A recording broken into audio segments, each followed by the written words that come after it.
নমস্কাৰ সকলোকে স্বাগতম জনাইছো। আজিৰ এই ভিডিঅ'টোত আপোনালোকক জনাব বিচাৰিছো যে অসম চৰকাৰ আৰু বন বিভাগৰ সিদ্ধান্ত মৰ্মে অমৃত বৃক্ষ আন্দোলনৰ সময়সীমা কিছু বৃদ্ধি কৰা হৈছে। বৃক্ষৰোপণ আৰু ফটো লোৱাৰ সময় 17 ছেপ্টেম্বৰ 2023 তাৰিখ ৰাতিপুৱা 9 বজাৰ পৰা আবেলি 4 বজালৈ বৃদ্ধি কৰা হৈছে। ইয়াৰ উপৰিও ফটো আপলোডৰ সময় 17 ছেপ্টেম্বৰ 2023 তাৰিখ ৰাতিপুৱা 9 বজাৰ পৰা 20 ছেপ্টেম্বৰ 2023 তাৰিখ মাজৰাতি অৰ্থাৎ নিশা 12 বজালৈকে আপোনালোকে ফটো আপলোড কৰিব পাৰিব।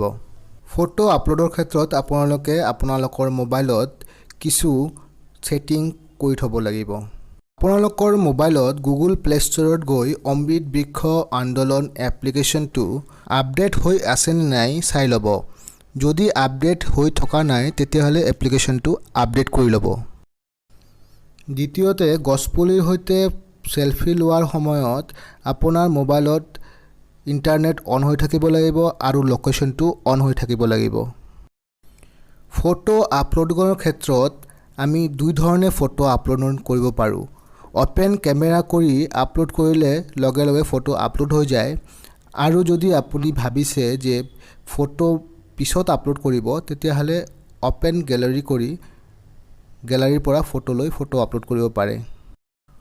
অপেন কেমেৰা ক্লিক কৰি লগে লগে কেনেকৈ ফটো আপলোড কৰিব তাৰ বাবে মোৰ আগৰ ভিডিঅ'টো চাই ল'ব পাৰে, লিংকটো ডেছক্ৰিপশ্যনত দিয়া আছে।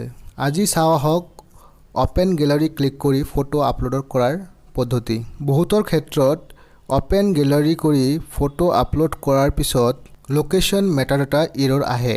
এইটো নোহোৱা কৰিবৰ কাৰণে আপুনি প্ৰথমতে আপোনাৰ মোবাইলৰ কেমেৰা অপেন কৰিব আৰু কেমেৰাৰ ওপৰত দিয়া ছেটিংছত যাব।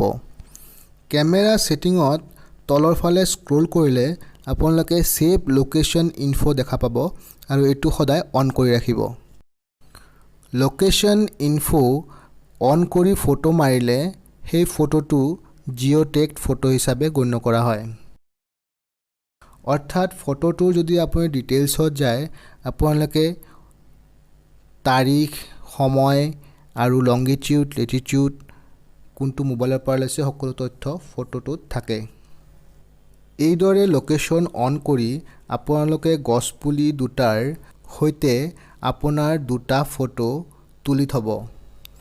এতিয়া আপলোড কৰাৰ সময়ত আপুনি গছপুলিটো সিলেক্ট কৰিব, তাৰপিছত অপেন গেলাৰী কৰি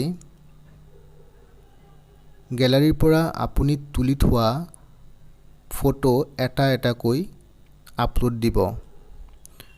উদাহৰণস্বৰূপে মই তুলি থোৱা দুটা ফটো প্ৰথম ফটোটো আপলোড দি আছোঁ। আপলোড ছাকচেছফুল হোৱাৰ পিছত গো টু ডেশ্ববৰ্ড অপশ্যনত গৈ আপুনি দ্বিতীয় পুলিটো সিলেক্ট কৰক। দ্বিতীয় গছপুলিটোৰ নামটো সিলেক্ট কৰাৰ পিছত আপুনি আকৌ গেলাৰী অপশ্যন ক্লিক কৰি গেলাৰীৰ পৰা দ্বিতীয়টো ফটো ক্ৰপ কৰি আপলোড কৰি দিয়ক।